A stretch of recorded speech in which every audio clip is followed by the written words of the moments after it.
Today's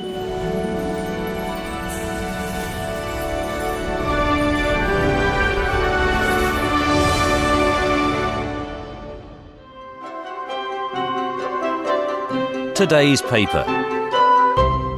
This is Terry Cringle. Welcome to the first of my new series of programmes called Today's Paper. Newspapers are far more important than just a medium conveying the news of the day. They give us a snapshot of the times in which they were published. They're a record of our social history. And what I'll be doing every week is choosing a paper at random from the thousands which have been published in the Isle of Man since the year 1792 and seeing what it tells us about the lives of the people who bought it. Now, I'm breaking that random rule for the first programme because it is the new year and I want a New Year paper. And so today's paper is the Isle of Man Examiner of Friday, January the 2nd, 1931. And I've chosen that particular year because I was born on January the 3rd, 1931. It's my programme, so I can do what I want. First, we look at the front page. No news in it. It was all advertisements in those days. And there's an eye-catching display ad put in by the Athol Garage in Hill Street, Douglas, saying, "The £100 Morris is coming. Demand will exceed supply, and we strongly recommend intending purchasers to place their orders immediately." A brand new car for £100, if, of course, you could afford it in 1931. Page 2 next, and again no news. It's filled with the script of what is described as a hitherto unpublished play from the pen of Mr. Christopher R. Shimin, MHK of Peel. It goes on for 4 acts and 2 more pages, and it's all about a family in Peel called Gorry. I didn't read it, and I wonder how many people did in 1931. There is news by page 4, headlined Christmastide in Douglas, which tells us that times are hard because of the Great Depression weighing down on Britain back then. The story says, "The acute depression hanging over the island was reflected in the unprecedented, simple and quiet observance of the Christmas season this year."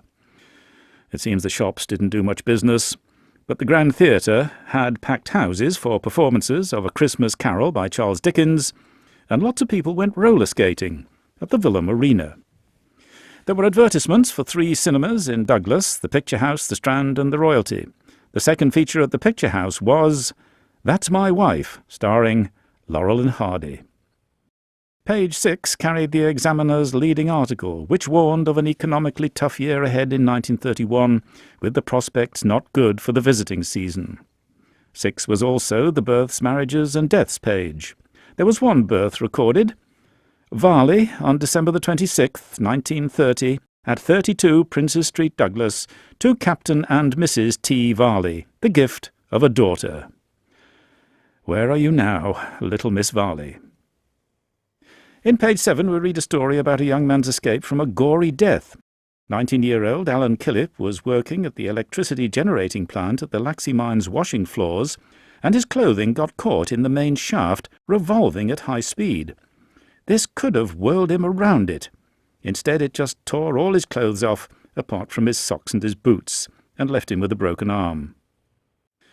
In page 8, there's a report of the police Christmas treat for poor children.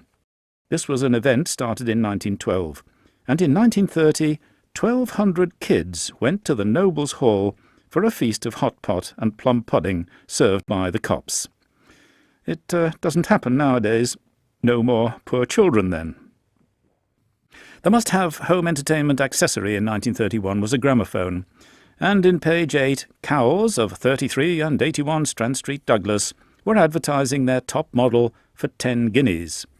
Cowles also advertised the latest records, including the Sunshine Boys, Joe and Dan Mooney singing, "I Like a Little Girl Like That."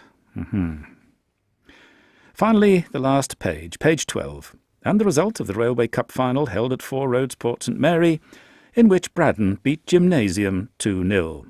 Gate receipts were £75. Not bad money 75 years ago, as reported in today's paper, the Isle of Man Examiner of Friday, January the 2nd, 1931.